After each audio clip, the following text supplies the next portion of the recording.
Hello, good morning, and welcome to Mansfield Today. My name is Chris Gibbons. I'm covering today for Jeremy Mansfield, who has been called away on some urgent family business. It is a Monday when Jeremy and I normally chat about business, economics, sometimes a bit of politics, and that's exactly what we're going to do today. My special guest, columnist, essayist, and author Ismail Lagadine.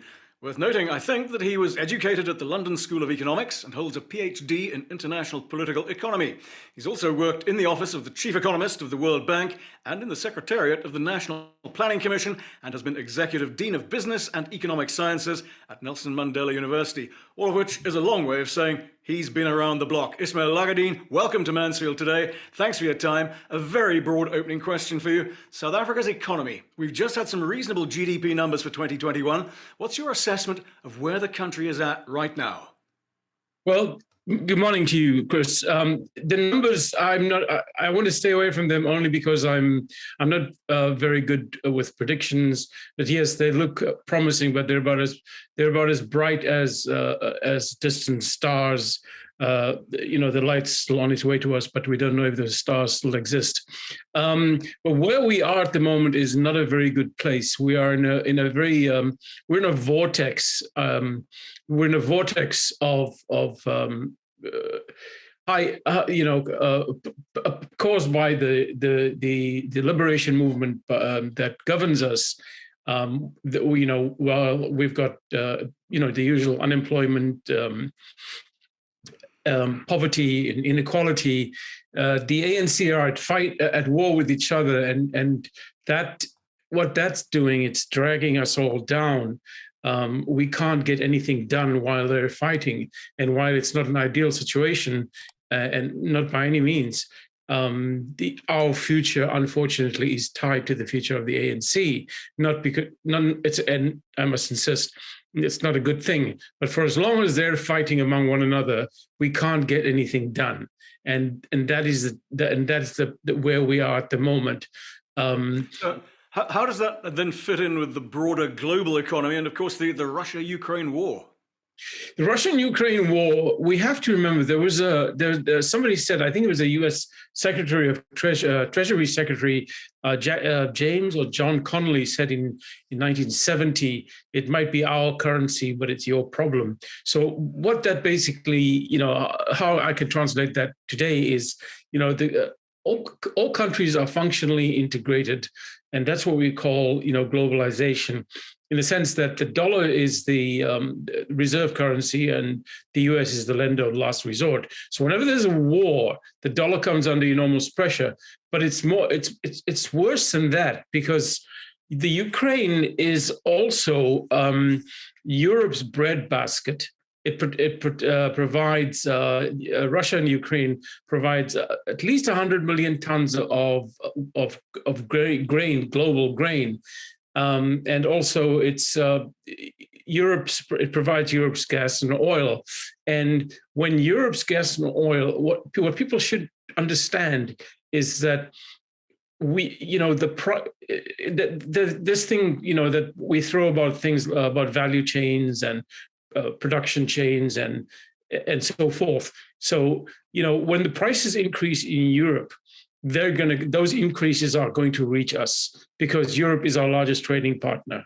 And up to 80% of our foreign trade, comes through the port of Durban, which means it's seaborne. And with diesel prices and petrol prices increasing, these prices are going to reach us. So we can look for, and this is one of the problems that we're facing. I think one of the problems we're facing is looming a high inflation. And this high inflation, I stay away from the textbook explanations, but the poor tend to pay. It affects the poor because staples rise and the price of food increases, and with stagflation, which is a combination of low growth, high inflation, unemployment, low GDP. So all of this comes together, and it makes it very difficult for the poor. And that's one of the problems we're facing. But the Ukraine war itself, there are few likely outcomes there, and it's the one that Russia could either completely occupy the Ukraine, which is a tragedy, and dissolve it into a greater Russia, or the Russian effort can run out of energy on two fronts, on the battlefront and in the Kremlin. Now, when I say in the Kremlin, I just want to reflect very briefly. There was something called Operation Valkyrie in 1944. It was an attempt to assassinate Hitler from among his own people. So, we're not advocating the taking out of Putin, but in all the scenarios we look at, there are various things that could happen. The other thing is that NATO, Europe, doesn't have boots on the ground. Russia has the boots on the ground, and Russia is fighting this in a very sort of, let me call it, a postmodern way, in the sense that Russia is putting boots on the ground, invading countries, sending tanks and arms, while Europe is attacking it in this almost in a cyber sense. So Europe's taking out its banking system, its financial systems, and making sure and throttling its economy. So in that sense, there's sort of this word is used, but and I'm using it, I'm redeploying it. There's an asymmetry in warfare here. So this is what is happening in the Ukraine at the moment. But we shouldn't forget that lives are being lost. But one of the things also is, this could just run on and on, which I doubt very much, because the one big fear, my big fear, is if the US gets involved. The US is a de facto leader of NATO, so that is once the US gets involved, we can expect much more military intervention against the Ukraine, especially the use of drones, and at the extremes, when we analyze, some of us who are interested in these things, when we analyze future wars, and there's sort of what we call low orbit, Earth orbit warfare, where you basically take out the satellites of countries, but that's a long way off. So these are some of the scenarios, and it's rather bleak on very many fronts. Ismail, bring it back to this country, bring it back to South Africa for me. Our key problem here seems to be an almost complete inability to get things done. I mean, we have endless plans, we have strategy documents and so on, but we just continue to drift deeper and deeper into junk bond territory.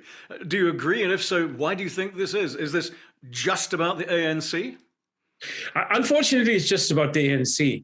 I'm sort of quite naughtily referred to it as the liberation movement that governs us, because they're no longer a party.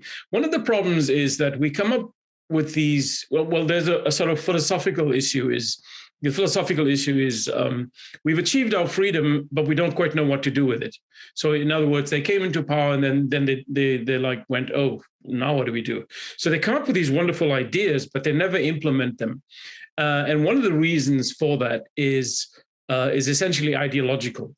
So there's this very hardcore, old school, Soviet trained and radical revolutionaries within the liberation movement who resist and have a very hostile attitude and a very hostile approach towards business. And, this makes it difficult. What people don't understand is that, it's business, it's not a nice thing to say. Well, I don't mind saying it myself, but business has to create jobs. And if a country if its own businesses do not invest in a country, you can't expect foreigners to invest in a country. So what am I seeing indications that President Ramaphosa is coming round to the idea that he's going to have to enlist big business to help turn the country around, like it or not? Are you seeing that? If so, how's it playing inside the ANC? He's always been aware of that. I don't want to speak out of class, but he's always been aware of that. But his problem is resistance from within. They are in an alliance with the trade unions, and the Communist Party. So they had, there's something called the ANC's, what I call the political calendar. And the political calendar is basically, if you just run through the year, everything, they have their birthday, Day celebrations. They have Lechotlas, they have cabinet Lechotlas. Then we have, the national, the State of the Nation. Then they have the budget vote, and then they have this, the Easter break. So as you go through the year, there are all these celebrations and festivities. But in the meantime, what happens is the public service doesn't know what to do because it is so interwoven with the liberation movement. And that's where the problem is. And that is why in the National Development Plan, we specifically called for to break the interface between the public service and the political cycle. And that hasn't been done effectively. Okay, now, Ismail, one of the reasons you're with me this morning is because, very exciting, you have a new book just about to come out. It has an alluring title, Too White to be Colored, Too Colored to be Black. I haven't yet read the book, but I'm guessing from the title it must have a substantial amount of personal memoir in it. It is a memoir, but it's a hybrid memoir in the sense that I do a lot of personal stuff, but I start off, and I mean this is not false humility. I'm not an interesting person, but I've lived in interesting times, as have you, Chris. We've lived in interesting times. So I kind of weave my own story through the times that we've lived in, so I speak of the abuse I took as a fair-skinned, green-eyed, colored kid in the townships, and the abuse I took from my peers in the colored townships. For example, every time I read a poem, I remember a poem, I read a very specific incident. I read a poem, Daffodils, and the teacher thought it was really great. And later that day after school, I was beaten up by kids, and they said that the teacher only likes you because you have green eyes. So that's the part of being too white to be colored. And then I come back, and then I go and walk about and come back in South Africa, and I find out now that I get told by a university specifically. There's an example in the book. Oh, sorry, no, you're not black enough, or you don't meet the diversity requirements. So it's kind of woven into our obsession with race and racial ordering. And so it's about us, and Eric Hobsbawm said that there's no vantage point from which to view history. But so what I've done, it's a hybrid of commentary and memoir, and that's what the book's about. This question of not fitting in, not white, not black, something I've heard from many friends and colleagues down the years. It continues to shape our society. It certainly does. It's a very toxic thing, and we understand the idea, conceptually at least, of rolling back the injustices of the past. But my view is, we should fight against that which we should prevent ourselves from becoming that which we fought against. So if we fought against injustice, we're not going to fix it by imposing injustice. In other words, we fought against racial ordering. Now what we're doing is to try and correct that. We're embarking on more racial ordering. And so that's the problem. So we understand the constitutionality of addressing injustices of the past, but we're doing so in a way that excludes people, that reduces people to lesser citizens, and that's one of the things that I address in the book. And this sounds a bit I was heavily influenced by a particular school of philosophy, and I dealt a lot with the issue of nothingness. And I was told by a guy once, "So you're not white, you're not black, you're just nothing." And so the book starts off with that. So it's about this, reducing people to racial stereotypes and excluding people, all for the sake of doing good.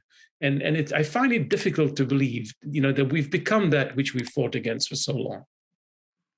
I certainly look forward to reading it. There we are going to leave it for today, though. Ismail Lagadeen, thank you for joining me here on Mansfield Today. Very good luck with the book. And just a quick reminder, Ismail's book left his publisher's warehouse on Friday last week, which means that if you rush out today looking for it in your favorite bookstore, it may be there, it may not. And if not, it will be there very, very soon. And that's it for today, Mansfield Today. Jeremy back next week, I hope. But in the meantime, I'm Chris Gibbons. Thank you very much indeed for watching. Have a good day.